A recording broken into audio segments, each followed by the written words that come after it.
Hello everyone, good morning. কেমন আছো সবাই? আশা করছি সবাই খুব ভালো আছো। আমরাও বেশ ভালো আছি। পিউস লাইফস্টাইলে তোমাদের সবাইকে আরও একবার ওয়েলকাম আমার নতুন ভিডিওতে। আর তোমাদেরকে তো শেয়ার করেছি আমি আমার শ্বশুর বাড়িতে আছি, বেশ কয়েকদিন হয়ে গেল। আর এখানে কিন্তু যেমন সকাল সকাল ঘুম থেকে ওঠা হয়, তেমন কিন্তু তাড়াতাড়ি আবার ঘুমিয়েও পড়ি রাতে। তো যাই হোক, আজকেও কিন্তু সকাল সকাল ঘুম থেকে উঠে পড়েছি। উঠে পড়ে আমার কিছুক্ষণ বাদে ধৃতাংশ ঘুম থেকে উঠলো, তো ও কিন্তু বাইরেই বসে আছে। আর আমি ঘরে এই যে বিছানাটা পরিষ্কার করে নিচ্ছিলাম, আর মাঝে মাঝে কিন্তু ডাক দিচ্ছিলাম ছেলেটা কি করছে সেটা জানার জন্যে। আর তোমরা দেখছো আমি শাড়ি পরে আছি। হ্যাঁ, আমার শ্বশুর বাড়িতে কিন্তু আমাকে শাড়ি পরেই থাকতে হয়। আসলে এখানে আমার মামা শ্বশুরের পাড়া, যে কারণে আমাকে শাড়ি পরেই থাকতে হয়। তো আমি চাইলে নাইটি অন্য ড্রেস পরতে পারি, কিন্তু আমার ভালো লাগে শাড়ি পরতে, যে কারণে শাড়িই পরে থাকি। আর অন্য কোনো সময় তো সেভাবে শাড়ি পরাই হয় না, কারণ চাম্পাহাটি বাড়িতে যখন থাকি ওখানে তো কেউ নেই। আমি আমার মতো নাইটি এইসবই ব্যবহার করি। তাছাড়া দিল্লিতে যখন থাকি ওখানেও তো নিজের মতো ড্রেস পরি, শাড়ি পরার তেমন কোনো সুযোগই হয় না। তো এই যে যখন গ্রামের বাড়িতে আসি তখন একটুখানি সুযোগ হয় শাড়ি পরার। আর তোমাদের সাথে গল্প করতে করতেও কিন্তু আমি বিছানাটা পরিষ্কার করলাম, কিন্তু ওই যে আমার কিন্তু প্রত্যেকটা কাজে অনেকখানি সময় লেগে যায়, যে কারণে দেখো কতক্ষণ ধরে আমি বিছানাটা পরিষ্কার করছি। তো চলো তোমাদের সাথে কিন্তু একটা জিনিস শেয়ার করব, তো কেমন হয়েছে তোমরা কিন্তু আমাকে জানিও। আমাদের বাড়ির পাশেই কিন্তু একটা বৌদি এই যে শাড়ি, সায়া, ব্লাউজ, নাইটি সব কিছুরই আর কি ছোটোখাটো করে ব্যবসা করে। তো আমি সেটা জানতাম না। তো তার ছোট ছেলের সাথে আমার ছেলেটাও খেলতে গিয়েছিল, তো আমি আমার ছেলেকে আনতে গিয়ে তখন বৌদিটা আমাকে দেখাচ্ছিল। তো এই ব্লাউজটা কিন্তু আমার বেশ পছন্দ হয়েছে, যে কারণে নিয়ে আসলাম। এটা একেবারে তুমি রেগুলার ইউজ করতে পারবে না, আর একেবারে ফ্রেন্সিভাবেও কিন্তু ইউজ করতে পারবে না। মোটামুটি ঘরোয়া ফাংশানে তুমি ভালোভাবে ব্যবহার করতে পারবে। তো ওই যে তারপর কিন্তু একটুখানি বাইরে এসেছিলাম। আর ওই যে আজকে কিন্তু বৃহস্পতিবার, শ্বশুরমশাই বাজারে সমস্ত সবজি টবজি নিয়ে যাবে, যে কারণে এখানে সব রেডি টেডি করছে। তো দেখো প্রচণ্ড পরিমাণে এখানে লাল শাক তুলেছে, অনেক বড় একটা ব্যাগ পুরো ভরে গেছে। আর সেগুলো পরিষ্কার করে করে এরকম আটি বেঁধে বেঁধে নিচ্ছে। এখানে তো বড় এক ব্যাগ হয়ে গেছে। আর ওই যে দেখো আমাদের ওই বাগানের মধ্যে আমার শাশুড়িমা ওখানে শাক তুলে দিচ্ছিল। আর আজকে না প্রচণ্ড পরিমাণে মেঘ করে আছে, কখন যে হুড়মুড়িয়ে বর্ষা নামবে তার কোনো ঠিক ঠিকানা নেই। দেখো আকাশটা কেমন গম্ভীর হয়ে আছে। আর এই গ্রামের এই চারদিকে এই সবুজ পরিবেশটা দেখলেই যেন চোখটা ঠান্ডা হয়ে যায়। শহরের সেই চার দেয়ালের ভিতরে এরকম সুন্দর দৃশ্য কিন্তু আমরা দেখতেই পাই না।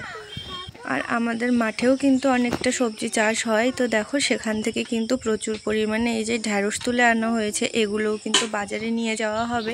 তো ভাবছি একটুখানি মাঠে যাব, বাগানটাও একটুখানি দেখে আসবো, তোমাদের সাথেও শেয়ার করব। কিন্তু কি বলো তো, সে যাওয়া হয়ে উঠছে না।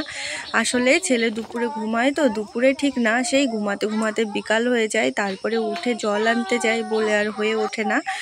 আর সকালে আমি কিন্তু একটুখানি ঘরটা পরিষ্কার করছিলাম, সেই সঙ্গে আমার ওই যে কিছু শাড়ি জামা কাপড় এখানে থাকে সেগুলো বার করে দেখছিলাম কিছু কিছু এক্সট্রা আছে কিনা।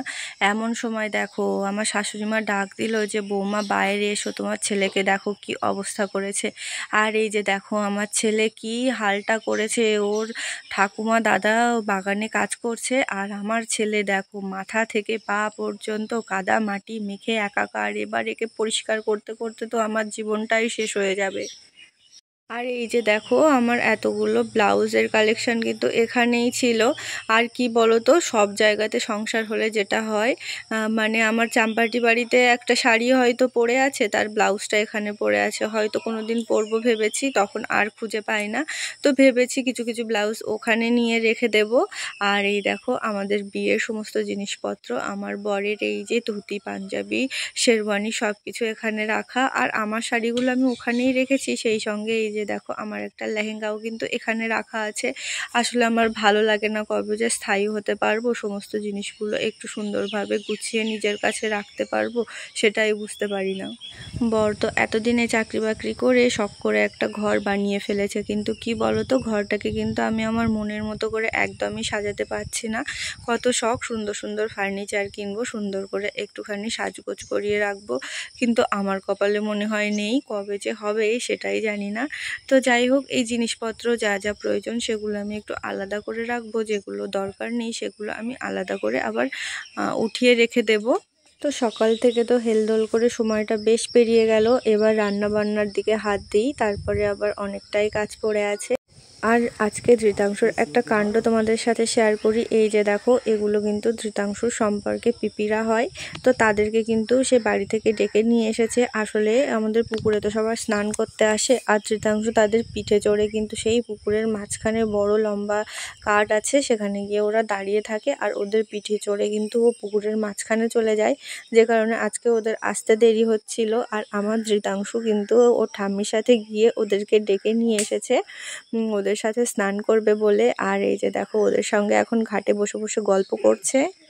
আর আজকে কি কি রান্না করলাম চলো তোমাদের সাথে একটুখানি শেয়ার করে দিই। তো এখানে এই যে দেখো, সাদা ভাত রান্না করে নিয়েছি। আর যে সমস্ত সবজি আজকে রান্না করেছি সবটাই কিন্তু বাড়ির। তো এখানে এই যে দেখো, ঢ্যাঁড়স ভাজা করে নিয়েছি, সেই সঙ্গে একটু চিকেন ছিল ধৃতাংশুর জন্য। এখানে আমি গরম করে নিয়েছি আবারও, সেই সঙ্গে কলা দিয়ে, উচ্ছে দিয়ে, পুকুরেরই মাছ সেটা শুক্তো করেছি। সেই সঙ্গে বাড়ির গাছের কুমড়ো ছিল, সেই কুমড়ো দিয়ে এখানে মাছের ঝোল করেছি। তো এটাই ছিল কিন্তু আজকে দুপুরে আমাদের রান্না বান্না। তো যাই হোক, আজকের ভিডিওটা এখানেই শেষ করছি। কেমন লাগলো তোমরা অবশ্যই কমেন্ট করে জানিও। ভালো থেকো সবাই, দেখা হবে নতুন কোনো ভিডিওর সাথে। ততক্ষণ ভালো থেকো, সুস্থ থেকো, সাবধানে থেকো।